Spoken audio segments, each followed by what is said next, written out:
Bonjour à tous les amis, j'espère que vous allez bien. On se retrouve aujourd'hui pour parler de sujets très intéressants. Et on va pas perdre de temps, on va commencer avec cette question.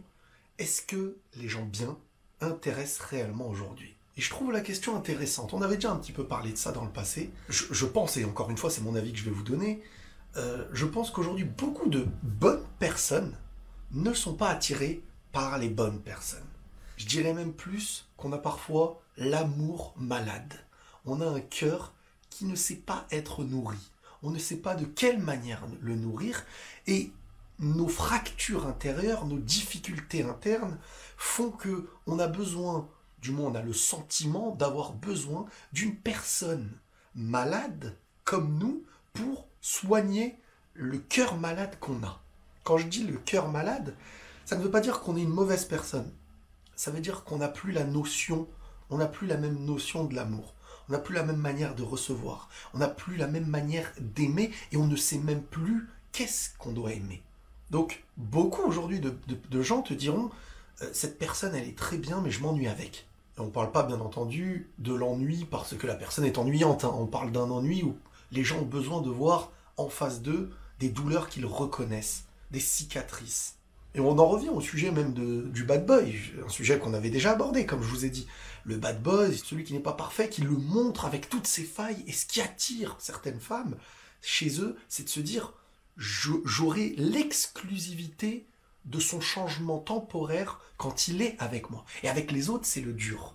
Avec moi, c'est-à-dire qu'on ne sait même plus donner une notion propre à notre amour, qu'on a besoin presque qu'elle soit salie pour s'en satisfaire. Et je ne sais pas si parmi vous, il y a des gens qui vont se reconnaître, mais une chose que je dis très souvent, même un prophète, aujourd'hui, parmi les religieux, ne serait pas le modèle d'attirance d'une femme envers un homme, par exemple. Serait perçu aujourd'hui comme une personne ennuyeuse, qui ne dégage pas assez extérieurement, qui n'a pas ce côté extravagant qui plaît à certains ou à certaines. Et on inverse, hein, les hommes pour les femmes, c'est un peu la même chose. Hein. Bien entendu, il n'y a pas de les hommes, les femmes, vous me connaissez. Mais je veux vraiment vous faire comprendre qu'aujourd'hui, l'homme bien, c'est surtout l'expérience de cette relation qui fera comprendre à la personne que son cœur est en sécurité avec quelqu'un comme ça. Le problème, c'est que certains n'osent pas entrer dans cette relation avec la personne qu'on estime être bien parce qu'on n'est plus attiré par ce qui est bien. Parce qu'on a mis dans notre esprit une notion qui fait que c'est ce qui a l'air détruit qui nous attire. Je prends toujours l'exemple de la mutilation. Cette volonté de voir son propre sang couler et de se faire mal pour à la fois se punir et se sentir en vie.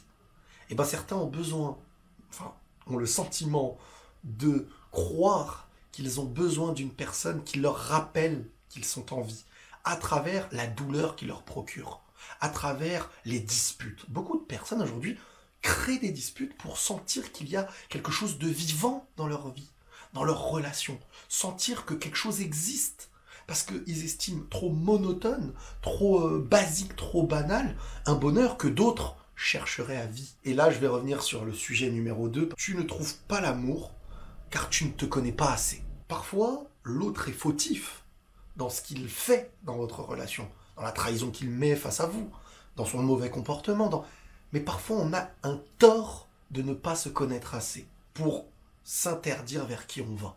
On a le tort de ne pas se connaître. Et comment voulez-vous faire connaissance d'une personne pour avancer avec vous si vous ne vous connaissez pas? Qui vous convient au final?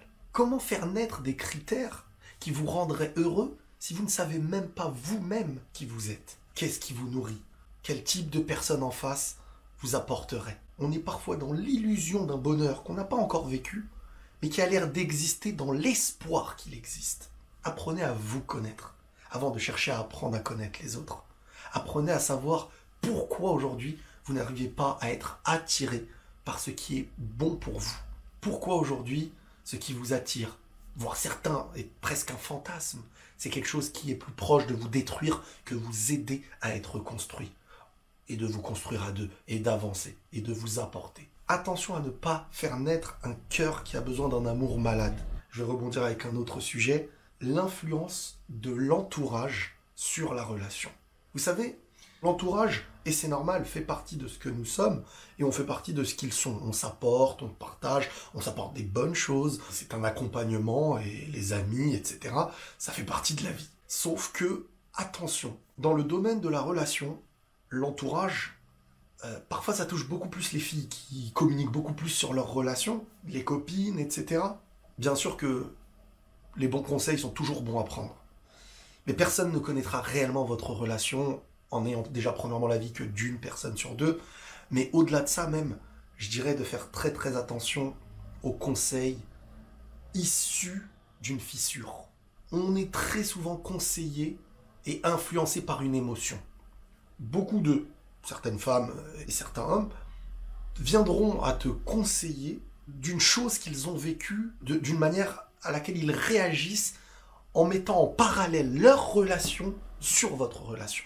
Un détail tout bête, une personne qui a été trompée aura plus de facilité à voir le mal chez la personne avec qui tu vis dès lors qu'il y aura, je sais pas, un conflit en interne, etc., qu'une personne qui a été très très bien traitée, qui est heureuse avec son homme.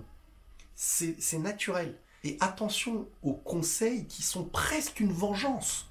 Il y a des personnes qui, dans cette idée de se venger d'une personne injuste, ont besoin, ou ont même parfois la notion que les relations d'en face sont comme les relations qu'elles ont vécues. Le vrai problème, pour moi, ce n'est pas les conseils, qu'ils soient bons ou mauvais. C'est plutôt la personne, de quelle manière elle est influençable. Je pense qu'il faut être solide. Et pour être solide, il faut travailler pour être solide. Il faut être convaincu, il faut savoir ce qu'on est. Il faut apprendre à se connaître. Il faut savoir ce qu'on veut. Il faut être conscient de qui on a avec nous. Il faut avoir construit les choses dans cette base de conscience. Et aussi de confiance. Mais la conscience fait naître la confiance parce qu'il y a les preuves. Et donc, savoir aussi prendre les bons conseils et savoir faire filtrer par intelligence cette idée. Parce que comme je vous dis, il n'y a pas d'amour sans intelligence. Parce que sans intelligence, tu es influençable. Tu es manipulable. Tu manipules. Tu surréagis par les émotions sans voir comment construire, comment travailler. C'est comme si je disais à une personne qui n'a aucune compétence, construis une maison équilibrée, avec des piliers, en sachant travailler dans la tuyauterie, dans la plomberie. C'est pas possible.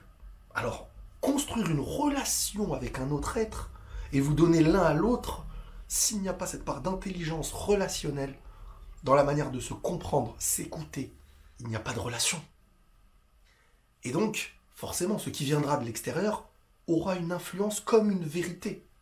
Un mensonge comme un bon conseil. Mais au final, si tu mélanges le bon conseil au mensonge et que tu crois les deux, le bon conseil se transforme en mensonge ou en quelque chose de très dangereux pour toi. Donc, parfois, attention à cette influence extérieure quand elle peut être négative, non pas parce que la personne veut ton mal, mais parce qu'elle est influencée sur ce qu'elle a vécu. Et parfois, ce qu'elle a vécu n'est pas toujours bon.